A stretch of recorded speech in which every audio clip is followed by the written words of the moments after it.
പത്മനാഭ ഒരു super call കിട്ടിട്ടുണ്ടാ. ആരും ഇന്നത്തെ കാലത്ത് വല്ലാതെ പണത്തിന്റെ പിന്നാലെ പോകാൻ വരാൻ കാണിക്കുന്ന അവസ്ഥയുണ്ട്. ആര് പറയുന്നു? ഞാൻ കേട്ടിട്ടില്ലല്ലോ. അസൂയ കൊണ്ട് പലരും പറയാറില്ല, അതുകൊണ്ട് ഞാൻ സ്വയം പറയുന്നു.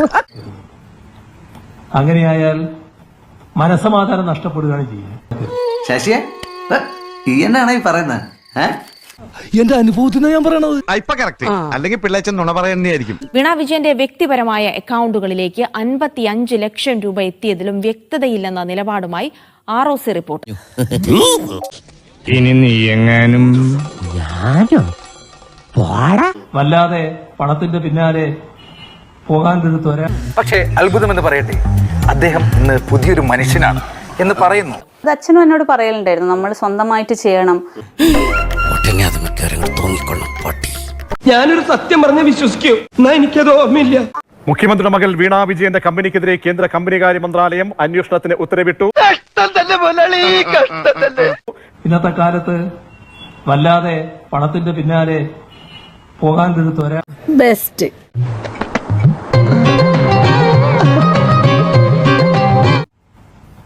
മനസ്സമാധാനം വളരെ പ്രധാനമാണെന്ന് കണ്ടോളൂ. പച്ചവെള്ളം ചവച്ചു കുടിക്കണ പഞ്ചപാവം അങ്ങോട്ട് ഇറങ്ങിയില്ലടേ.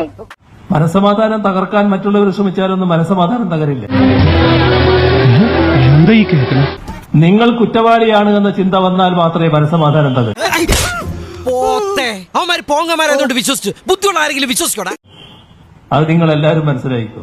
കണ്ണീര് തുടച്ചിട്ട് പറ, കുറച്ചുകൂടി വിശ്വസിക്കാൻ തോന്നുന്നു.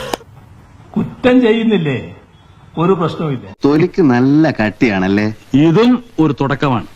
അതിനെല്ലാം തല ഉയർത്തി തന്നെ നേരിടാൻ പറ്റും, അല്ലേ? തല താണു പോകും, തനിയെ താണു പോകും. അത്രയും വേണോ? വേണം, കുറച്ച് കടുപ്പത്തിരിക്കട്ടെ. എന്നാ പിന്നെ അനുഭവിച്ചോട്ടോ. അല്ലേ? തല താണു പോകും, തനിയെ താണു പോകും. അതല്ല ഉദ്ദേശം. ഞാൻ അല്ല, എല്ലാവർക്കും സന്തോഷമായല്ലോ. എനിക്ക് സന്തോഷമായി. എല്ലാവർക്കും പിരിഞ്ഞു പോവാം. എന്തോ ഞാൻ അതിന് തന്നെ വിളിച്ചില്ല. വിളിച്ചു തന്നെ എങ്ങനെയാ ഒരു വല്ലം